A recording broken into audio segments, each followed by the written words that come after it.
The good part, once again, was the 84-year-old man who was working there. And he would tell me occasionally, just hang in there. And I finally told him, don't tell anybody to hang in there. For what? This is Ed, a lifelong Madison resident.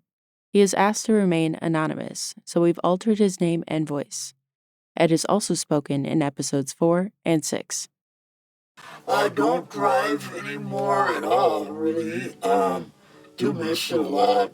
I love, once in a while I take a cab, and sometimes you get in there some camaraderie there, when you tell them that you've driven. For over 2 decades, he was a cab driver. But at the age of 71, Ed has become unhoused, like many other elderly people in Dane County. But as far as the older folks now, I'll tell you, there's a whole bunch of them there. Older men, older women, a lot of wheelchairs, a lot of walkers, a bunch of canes. Like, there's one gentleman there that I can think of who gets $900 for Social Security. This is Morgan Caitling, a former service specialist at The Beacon. Landlord left, new landlord comes in, jacks up the rent $500. Now all of a sudden you can't afford the rent because you're on a fixed income of $900. Yeah, I worry about the old people there, their haunted faces. You're listening to Housing Last, a community-driven podcast exploring what stands in the way of ending homelessness in Dane County. My name's Amelia. I'm your host for this episode. Between 2024 and 2025, elders became unhoused at a disproportionate rate in Dane County, and this trend is echoed nationwide. According to National Alliance to End Homelessness, 34% of older adult renters spend 50% or more of their income on rent in 2021, higher than any other age group. Renters aged 75 and older were the most likely age group to be severely housing cost burdened. What I've heard from at Beacon and Porchlight is I've heard from a few guys who said that I've been healthy my whole life till I got here. In my case, I was pretty healthy coming in, reasonably so healthy, and the shit started piling up health-wise. Those over 65 are at a higher risk of becoming unhoused, and consequences of homelessness are greater for them as well. In prior episodes, we explore the broader conditions of homelessness in Dane County. Today, we want to focus on the unique challenges of one particular demographic, unhoused elders. The men's restrooms are legendary for being dysfunctional. Oh my God. So it looks like this. You go into the men's bathroom area, and there's two sections of where the toilets are. So on your left, there's a few urinals, and then two stalls. But then on your right is the main area where they have 5 stalls, where the first one on your left is apparently never going to work.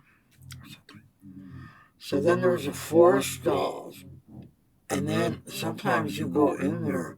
This is how your morning starts. 2 of them are plugged up. Your choice is wait for one that isn't plugged up, or see that plunger, you can go plunge it out. Ed is describing the lack of maintenance at the men's overnight shelter. They had a time where everybody, they were just checking people in for the night, and suddenly, okay, everybody, anybody that has to use the restroom, it's outside. That includes us staff. Our toilets aren't even working. And at some point, it just started, the whole thing overflew on the first floor. Lack of basic needs in homeless shelters impacts everyone, but carries higher consequences for elders.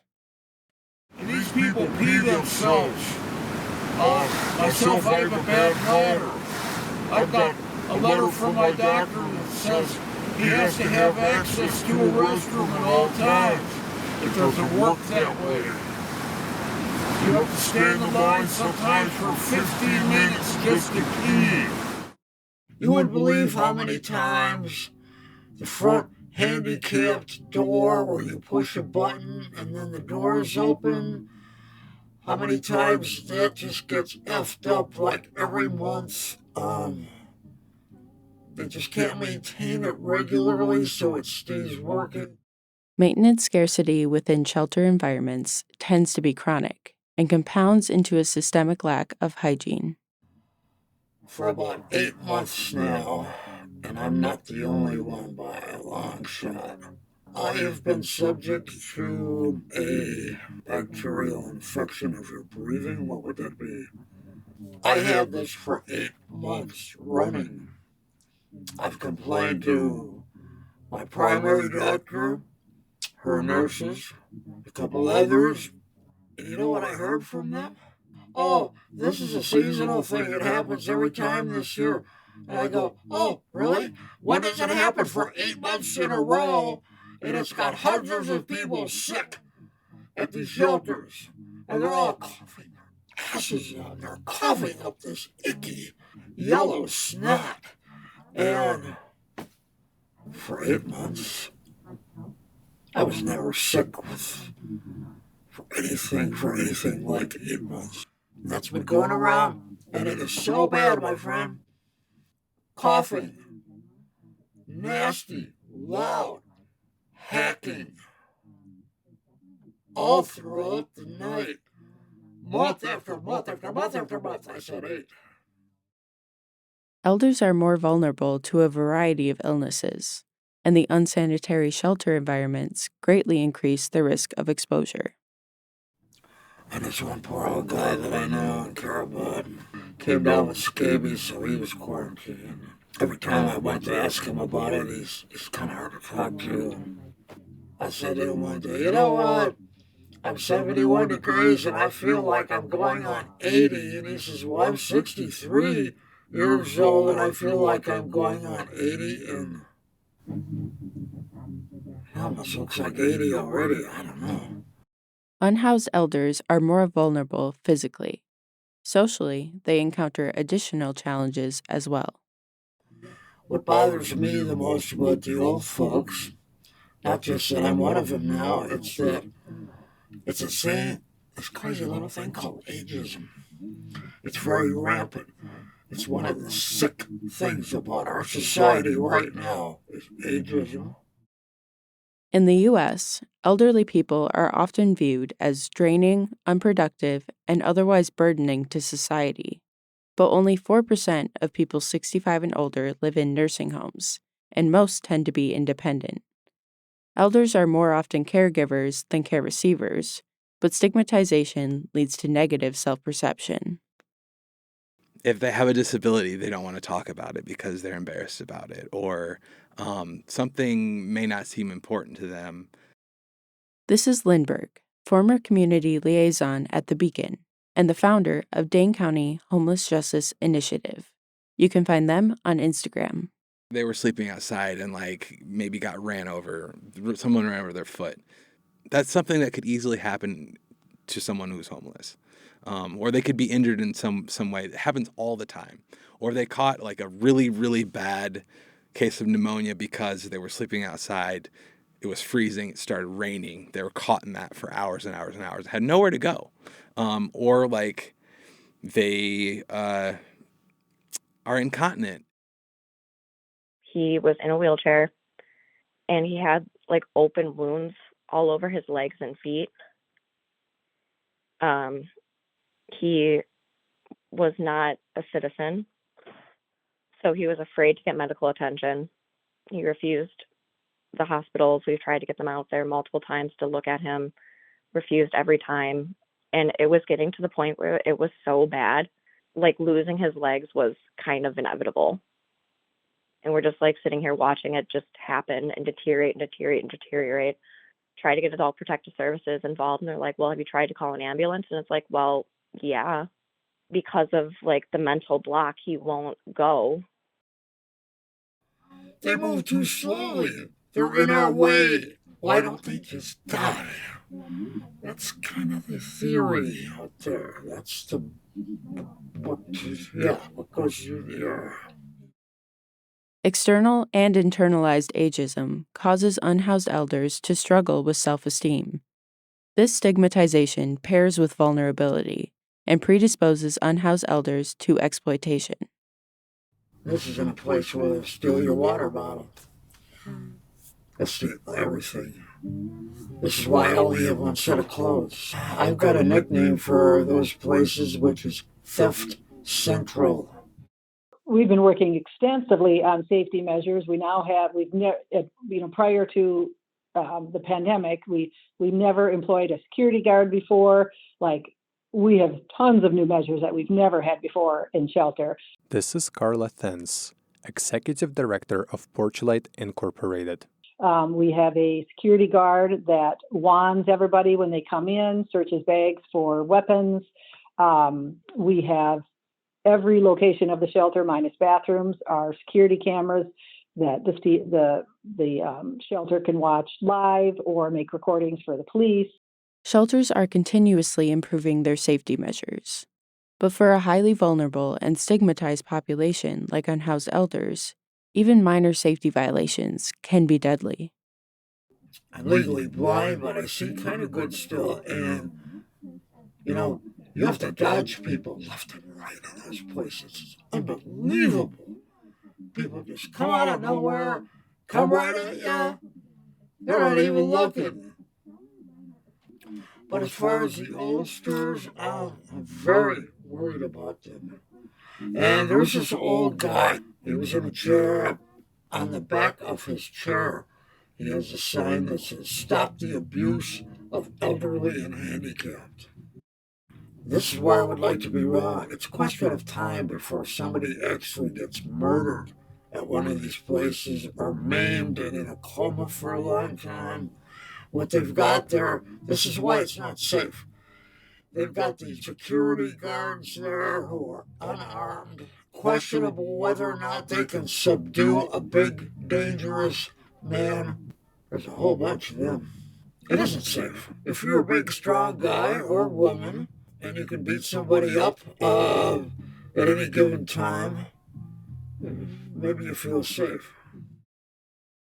Just breaks my heart though, because somebody just died a couple weeks ago, and there's so many different reasons of why she died. This is Sharkis, former service specialist at the Beacon. What we see is people that's older, they're targeted, they're getting hit, people stealing their money, they're getting scammed, and they just sit there and wait for hope. The combination of vulnerability, ageism, and exploitation results in higher rates of premature deaths among the elderly. We have some young vets, but we have some that's like in their 80s that should not be on the street. Where you'd think they'd put them more like an assisted living, something hospice, like that. Something. Yeah. This is Lori and Robert from episode 4.